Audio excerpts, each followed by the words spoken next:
Fall River, Aaron Hernandez briefly addressed the court Wednesday morning before deliberations began in his murder trial in Bristol Superior Court. "Yes," Hernandez said as a judge asked him whether he understood the legal maneuvering surrounding the gun charge that he also faces.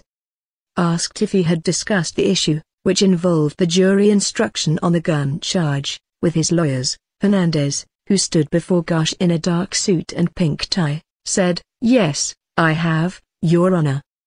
Hernandez, 25, has pleaded not guilty to murder and weapons charges in the June 17, 2013, slaying of Lloyd, 27, of Dorchester, whose bullet-riddled body was found in an industrial park near the athlete's North Attleborough home.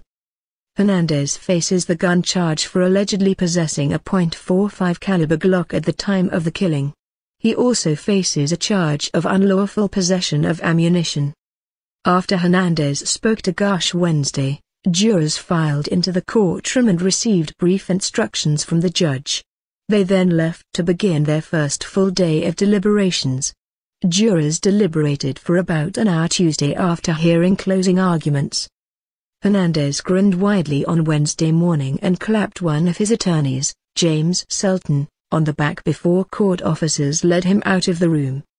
Also Wednesday, Garsh ruled that jurors can examine phone records showing that Lloyd and his sister, Shaquilla Thibault, exchanged text messages minutes before he was killed. Thibault had testified at trial that she and her brother exchanged the texts, but she was barred from discussing the contents of the messages.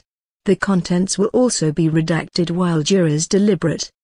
According to court filings, Lloyd had texted Thibault, "You saw who I was with. NFL. Just so you know."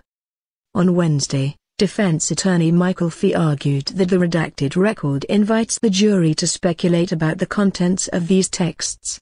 Prosecutor William Macaulay argued that the record of when the texts were sent would corroborate Thibault's testimony.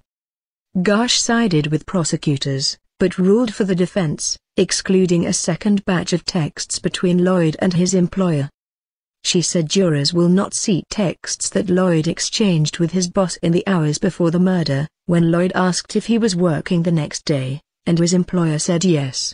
And, Garsh ruled, jurors will not see a follow-up text that his employer sent after the killing, when he asked Lloyd, "What happened today?"